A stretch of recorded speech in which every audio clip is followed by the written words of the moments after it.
Al perro arganeiro. Era uma vez um perro que, indo a caminho de casa, um cacho de chicha nos dentes levava. Quando estava a passar numa ponte, mirou para baixo e viu outro perro, também com um cacho de chicha abocanhado. Então, de bocarra aberta, botou os pontos abaixo para roubar-la de outro.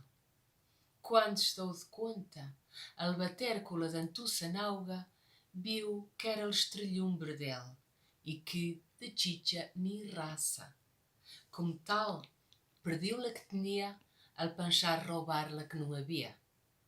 De l'outro lado da ponte, disse de caçoada al perro ao vizinho: Anda, com esta venta moleste, e a bem feita, naide te manda ser arganeiro.